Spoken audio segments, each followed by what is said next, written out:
Allahumma salli wa sallim wa barik ala sayyidina Muhammad wa ala alihi wa ashabihi ajma'in.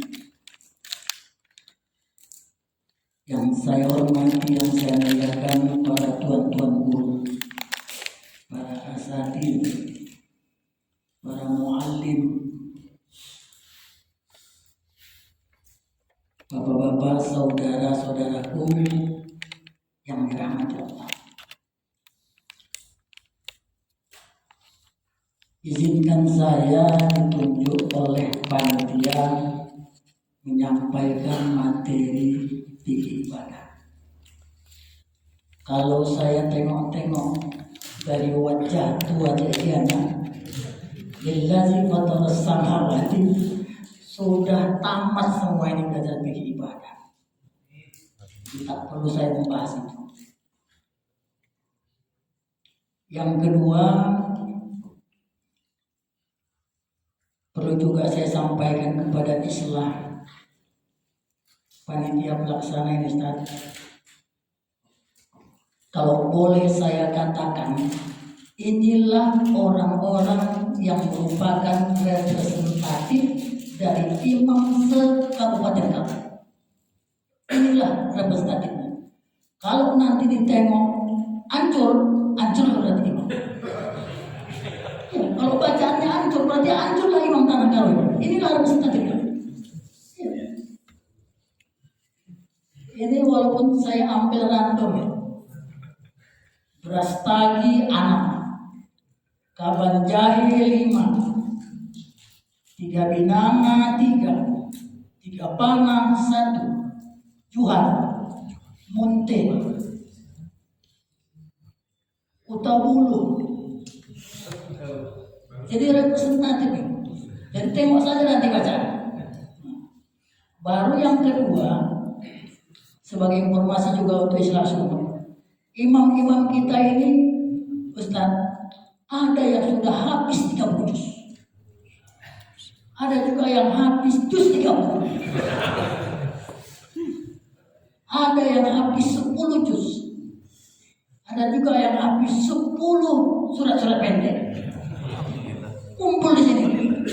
Kalau dari penglihatan saya, ya.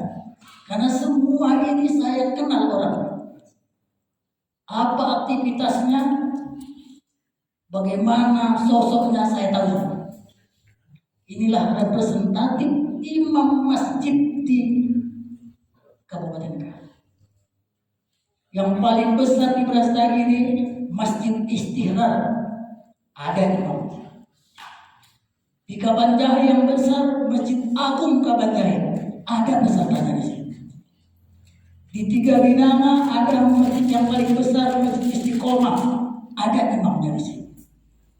3 Panah ada imamnya di sini. Utabulu ada imamnya di sini. Jadi inilah representatif. Ini hanya sebagai informasi kepada Islah Sumut. Kemudian yang ketiga, saya ucapkan banyak terima kasih atas kehadiran para asatidz dan para muallim.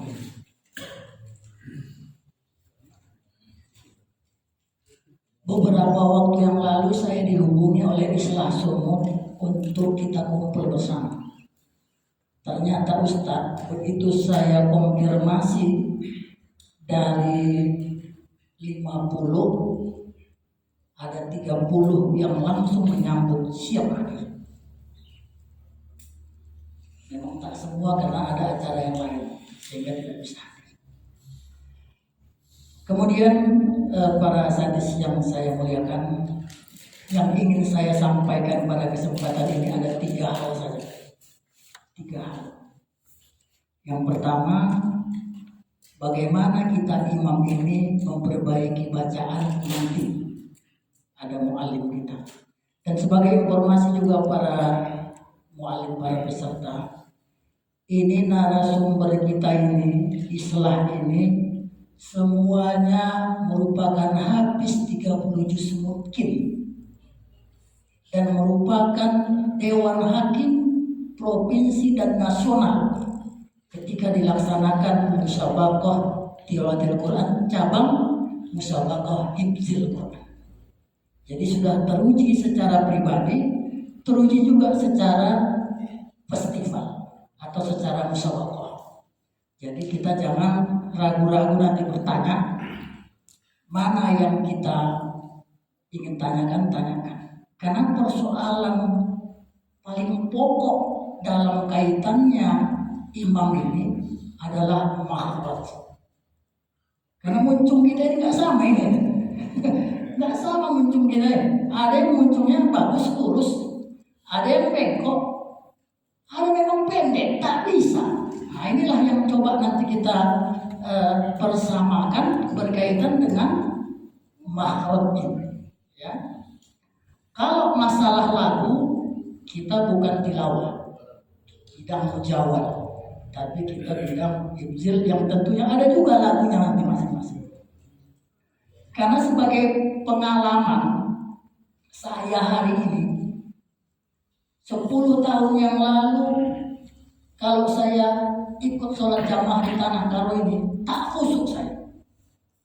Sekarang sudah agak khusyuk saya karena imamnya. Iya. Karena ada yang kita mengimamkan dia, tak tenang kita dengan bacaan dia. Tapi dialah imam situ. Apa boleh buat? Terimalah. Kita mau maju, kita bukan orang situ. Kena hukum lagi nanti kita di sana. Itu yang ingin saya sampaikan. Yang kedua yang saya sampaikan adalah bagi imam-imam ini berkaitan dengan fikih juga, seorang imam itu yang paling pokok harus dia dudukkan dan dia makomkan adalah hati. Hati imam itu harus makom, dia harus duduk dia sebagai imam. Kalau ada imam yang masih benci dia dengan makmumnya, nah perbaiki lagi. Karena pernah saya belajar kalau ada seorang makmum benci kali dia sama imamnya, makruh dia ikut imam. Makruh. Tapi sebaliknya kita sebagai imam harus bersih kita siapapun makmum kita. Di sana nggak berlaku hukum wajib, sunnah, makruh, mubah. Di sana yang berlaku adalah tanggung jawab. Keabsahan, diterima tidaknya sesuai rukun dan syarat, kesempurnaan jamaah ada di pundak imam. Kalau batal ya imamnya, tapi diteruskannya sholatnya, makmum tak tahu, tanggung jawab imam nanti dia. Makmum sah sholatnya. Inilah yang harus kita perbaiki pertama hati. Yang kedua, berkaitan dengan imam ini, Bapak Islah dari Sumatera Utara, banyak juga kami yang imam ini, kami juga yang masih kami lah imam, kami tukang sapu WC, kami tukang sapu masjid, ada juga ini, rata-rata ini. Jadi berkaitan dengan itu juga, kita tingkat kebersihan, tingkat sosok kita sebagai imam itu harus kita jaga. Itulah yang namanya mur'ah kita. Jadi hati kita jaga, mur'ah kita jaga. Itu yang paling pokok. Berkaitan dengan hati kita dalam imam ini,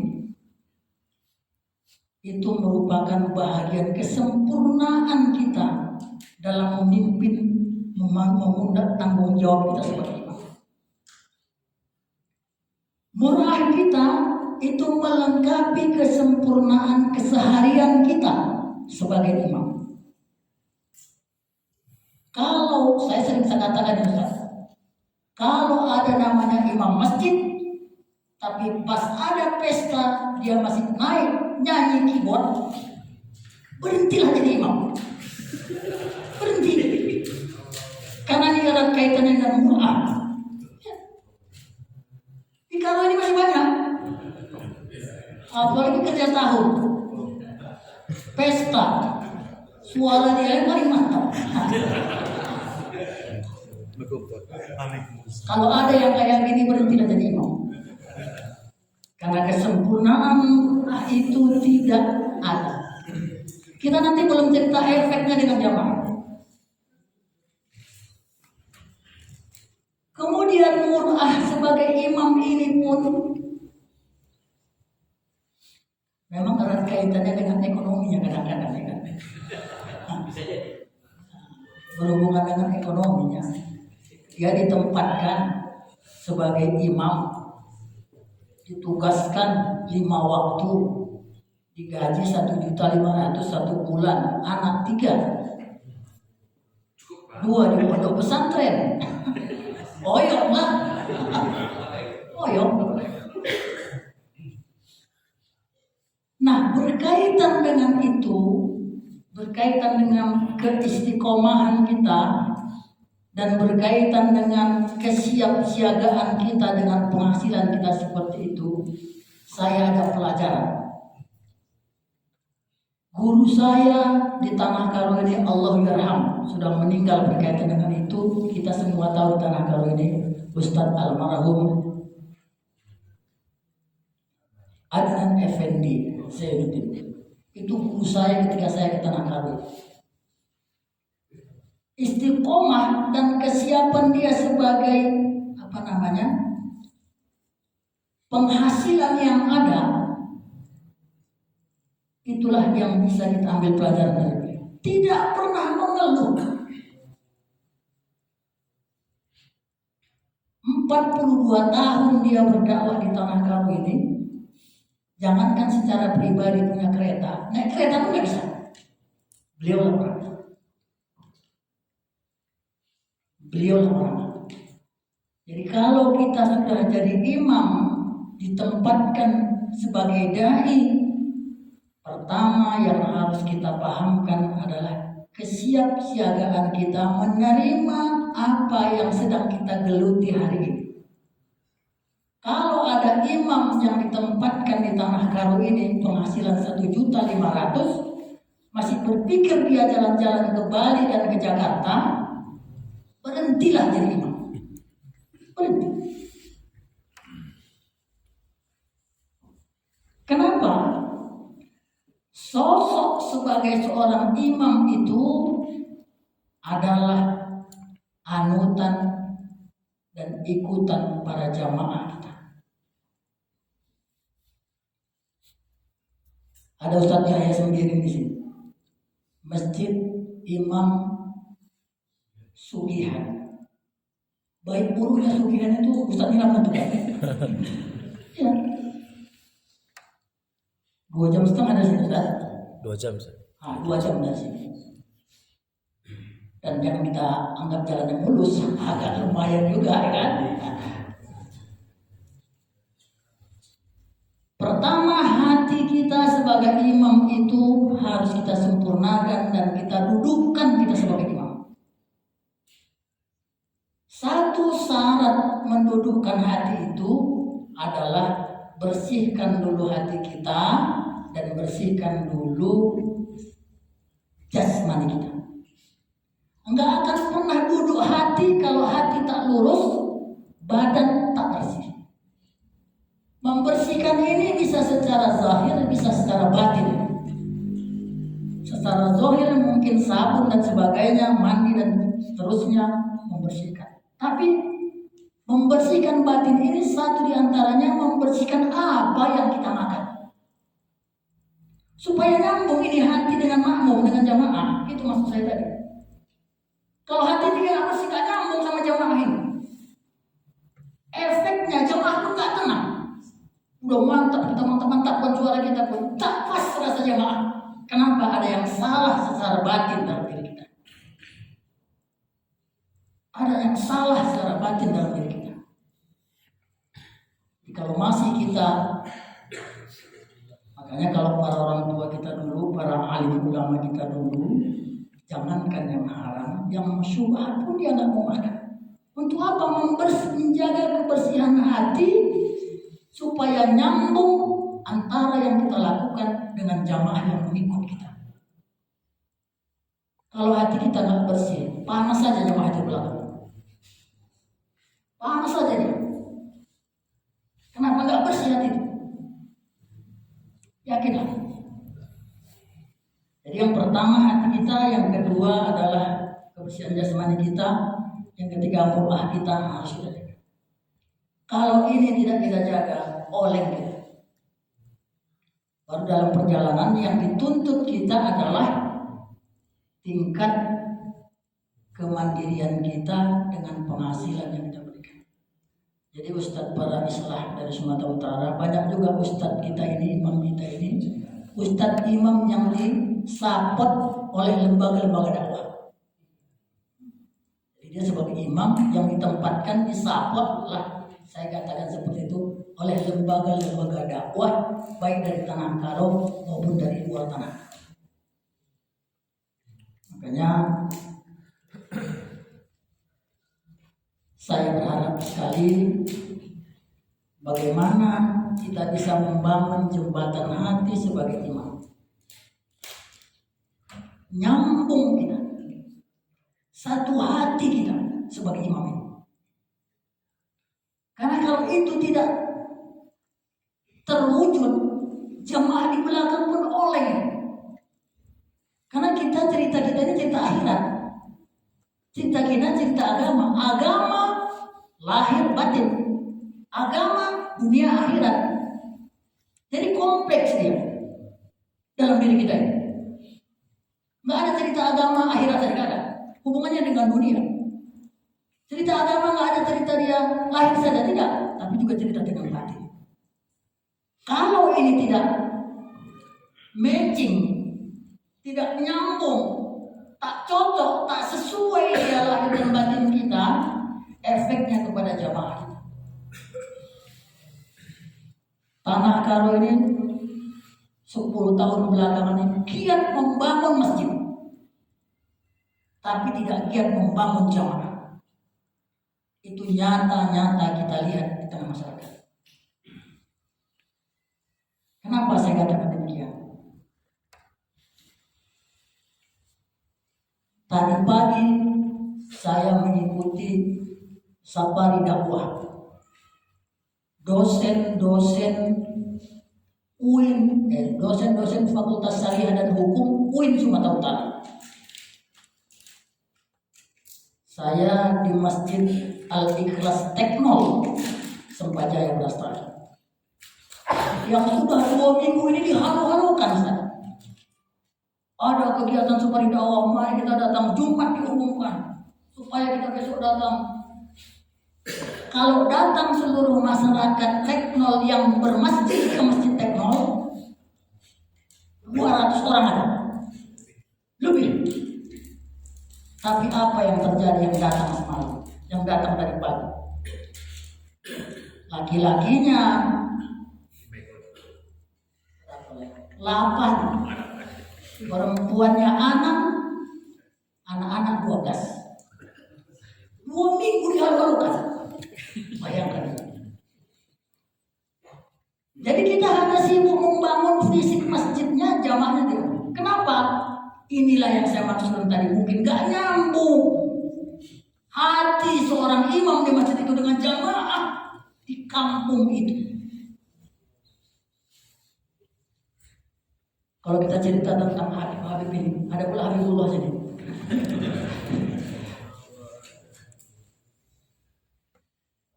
Memanggil jamaah itu cukup dengan zikir saja, datang jamaah. Bisa nggak kita lakukan seperti itu? Bisa nggak kita dengan seperti itu? Kenapa? Karena kalau sudah hatinya diketuk dengan zikir kita, datang itu jamaah. Mungkin tak pernah kita lakukan. Kita zikir-zikir kita saja.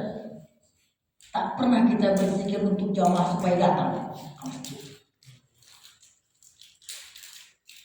Inilah yang saya maksudkan tadi, hati mur'ah dan kebersihan lahir batin kita merupakan syarat yang harus melekat sebagai di diri kita ini sebagai imam. Yang terakhir,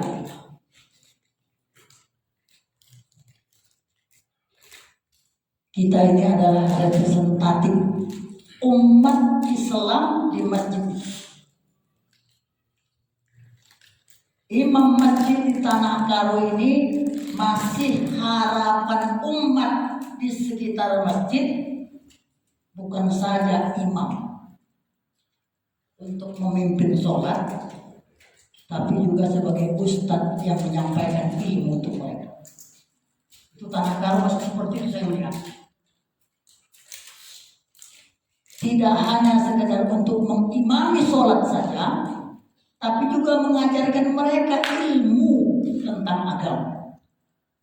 Harapan masyarakat Karo kepada imam-imam masjidnya masih seperti itu. Kalaupun ada orang tua yang hanya mengharapkan untuk mengajari anaknya ngaji, itu hanya sekitar 20% saja.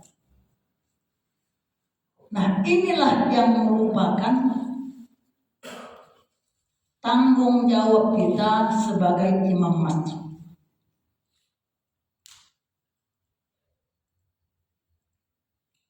Kalau kita sudah melakukan itu, insya Allah, saya bisa katakan bersatu hati kita ini, menyambung jiwa kita ini.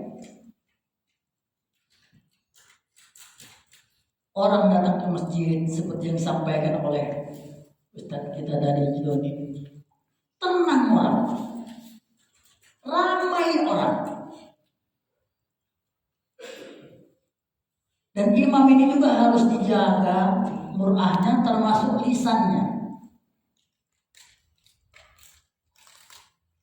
Kalau masih ikut sudah imam statusnya, masih juga sebagai provokator dia, berhentilah jadi imam.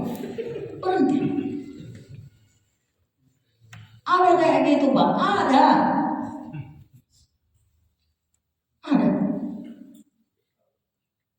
Di masyarakat biasanya jadi perbincangan. Baru lagi ada masyarakat yang datang kepada saya, perwakilan masyarakat. Carikanlah pengganti imam kami, Ustaz. Pertama, jarang dia di tempat. Yang kedua, lain pula bisnisnya. Tanggung jawab mengajar serahkannya sama istrinya. Ada. Jadi kalau ada nanti Ustaz, kasih tahu sama saya dari Islah Sumut yang siap untuk menjadi imam. Pagi dia mengajar sekolah agama di SD negeri, sore dia mengajar ngaji anak-anak, baru imam sholat di masjid. Mereka siap gaji 1 bulan 1.900.000. Kalau ada nanti yang bersedia hubungi saya. Tapi jangan pula jadi pengalaman yang kedua. Jarang dia ditemukan. Janganlah. Inilah yang saya harapkan kepada kita semua. Kita duduk bersama, insya Allah hati kita pun bersama. Duduk kita berdampingan, insya Allah hati pun berdampingan. Seia, sekata, ke lembah sama menurun, ke gunung sama mendaki, berat sama kita pikul, ringan sama kita jijik. Insya Allah ketika itu kita wujudkan, Masya Allah, kitalah imam-imam masjid yang Allah rahmati dan Allah ridhai. Ini saja mungkin yang saya sampaikan. Semoga pertemuan ini menjadi rahmat bagi kita semua, dan kepada kita semua saya ucapkan banyak terima kasih atas kehadirannya, dan mohon maaf apabila dalam penyampaian saya ini Ustadz semua yang saya undang ini hanya pakai WA. Nggak ada yang saya datang nggak ada, hanya WA saja. Bahkan ada yang tak saya datang juga. Oh gitu lah, makan. Allah Allah.